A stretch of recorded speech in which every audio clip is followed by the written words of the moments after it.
Hello Bengaluru, ನೀವ್ ನೋಡ್ತಾ ಇದ್ದೀರಾ one India Kannada YouTube channel. ನಾನು ರಶ್ಮಿ. ಏಪ್ರಿಲ್ 7ಕ್ಕೆ ಕರ್ನಾಟಕ ಬಂದ್. ಅಷ್ಟಕ್ಕೂ ಕರ್ನಾಟಕ ಬಂದ್ ಯಾಕಾಗ್ತಿದೆ ಇದನ್ನ ನಾನು ಹೇಳೋ ಮುಂಚೆ ಈಗಾಗ್ಲೇ ನಿಮ್ಗೆಲ್ಲ ಗೊತ್ತಿರೋ ಹಾಗೆ ನೀರಿನ ಸಮಸ್ಯೆ ತುಂಬಾ ಕಾಡ್ತಿದೆ. ಎಲ್ಲಾ ಕಡೆಯಲ್ಲೂ ಕುಡಿಯೋ ನೀರಿಗೆ ಪರದಾಡೋ ಪರಿಸ್ಥಿತಿ ಬಂದಿದೆ. ಇನ್ನು ಬೇಸಿಗೆ ಬಂದ್ಬಿಟ್ರೆ ಕುಡಿಯಕ್ಕೆ ನೀರೇ ಇರಲ್ಲ, ಅಷ್ಟು ಕೆಟ್ಟ ಪರಿಸ್ಥಿತಿ ಬಂದಿದೆ. ಇನ್ನು ಈ ಕರ್ನಾಟಕ ಬಂದ್ ಕೂಡ ನೀರಿಗಾಗೆ ನಡೀತಾ ಇದೆ. ಅದರ ಒಂದು ಚಿಕ್ಕ ಡೀಟೇಲ್ ಅನ್ನ ಕೊಡ್ತೀನಿ ಕೇಳಿ. ಕೋಲಾರ ಮತ್ತೆ ಚಿಕ್ಕಬಳ್ಳಾಪುರ ಜಿಲ್ಲೆಗಳಿಗೆ ಶಾಶ್ವತ ಕುಡಿಯೋ ನೀರಿಗೆ ಆಗ್ರಹಿಸಿ ಮೇಕೆದಾಟು ಯೋಜನೆ ವಿಳಂಬ ಖಂಡಿಸಿ ಮಹದಾಯಿ ಯೋಜನೆ ಪ್ರಧಾನಿ ಮಧ್ಯಪ್ರವೇಶಕ್ಕೆ ಒತ್ತಾಯಿಸಿ ಹಲವು ಬೇಡಿಕೆಗಳನ್ನ ಈಡೇರಿಸಬೇಕು ಅಂತ ಆಗ್ರಹಿಸಿ ಕನ್ನಡ ಒಕ್ಕೂಟ ಏಪ್ರಿಲ್ 7ಕ್ಕೆ ಕರ್ನಾಟಕ ಬಂದ್ ನಡೆಸಲು ತೀರ್ಮಾನಿಸಿದೆ. ಕನ್ನಡ ಒಕ್ಕೂಟ ಅಧ್ಯಕ್ಷರಾದ ಕನ್ನಡ ಚಳುವಳಿ ವಾಟಾಳ್ ಪಕ್ಷದ ವಾಟಾಳ್ ನಾಗರಾಜ್, ಡಾಕ್ಟರ್ ರಾಜ್ಕುಮಾರ್, ಅಭಿಮಾನಿಗಳ ಸಂಘದ ಸಾರಾ ಗೋವಿಂದು ಮುಂತಾದವರು ಮಾತನಾಡಿ ರಾಜ್ಯದ ಜ್ವಲಂತ ಸಮಸ್ಯೆಗಳ ಬಗ್ಗೆ ಕನ್ನಡ ಒಕ್ಕೂಟ ಹೋರಾಟವನ್ನು ತೀವ್ರಗೊಳಿಸಿದ್ದು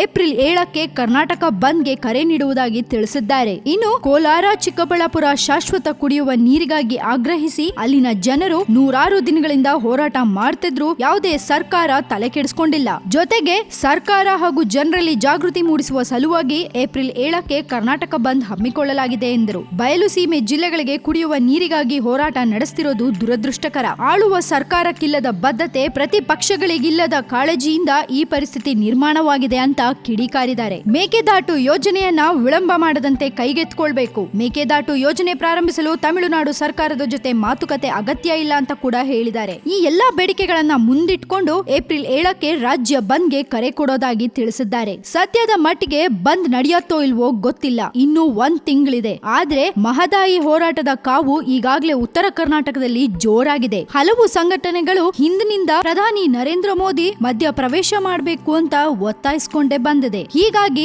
ಬಂದ್ ನಡೆಯೋ ಎಲ್ಲಾ ಸಾಧ್ಯತೆಗಳು ಇವೆ. ಮೊದಲೇ ಕರ್ನಾಟಕದ ಎಲ್ಲಾ ಕಡೆ ನೀರಿಗೆ ಸಮಸ್ಯೆ ಇದೆ. ಇನ್ನ ಮೇಕೆದಾಟು ಯೋಜನೆ ಶುರು ಮಾಡಕ್ಕೆ ತಮಿಳುನಾಡು ಸರ್ಕಾರದ ಜೊತೆ ಬೇರೆ ಮಾತಾಡ್ಬೇಕಂತೆ. ಈ ನಮ್ಮ ಕರ್ನಾಟಕ ಸರ್ಕಾರ ತಮಿಳುನಾಡು ಸರ್ಕಾರದ ಜೊತೆ ಮಾತಾಡಿ ಇದನ್ನ ಜಾರಿಗೊಳಿಸೋಷ್ಟ್ರಲ್ಲಿ ಜನರ ಗತಿ ಗೋವಿಂದ. ಏನಾಗುತ್ತೋ ಕಾದ್ ನೋಡ್ಬೇಕು. ಇದ್ರ ಬಗ್ಗೆ ನೀವೇನ್ ಹೇಳ್ತೀರಾ? ನಿಮ್ಮ ಒಪಿನಿಯನ್ಸ್ ಅನ್ನ ಅಥವಾ ನಿಮ್ಗೇನಾದ್ರೂ ಇದ್ರ ಬಗ್ಗೆ ಕಾಮೆಂಟ್ ಮಾಡ್ಬೇಕು ಅಂತ ಅನ್ಸಿದ್ರೆ ನಮ್ಮ ಕಾಮೆಂಟ್ ಬಾಕ್ಸ್ ನಲ್ಲಿ ನೀವು ಕಮೆಂಟ್ ಮಾಡಿ ಕಳಿಸಬಹುದು. ಒಟ್ಟು ಏಪ್ರಿಲ್ 7ಕ್ಕೆ ಕರ್ನಾಟಕ ಬಂದ್ ಆಗೋ ಸಾಧ್ಯತೆಗಳಿದೆ. ಕಾದು ನೋಡೋಣ ಏನಾಗತ್ತೆ ಅಂತ. ಇನ್ನಷ್ಟು ಸುದ್ದಿಗಳಿಗೆ ನೀವೇನ್ ಮಾಡ್ಬೇಕು?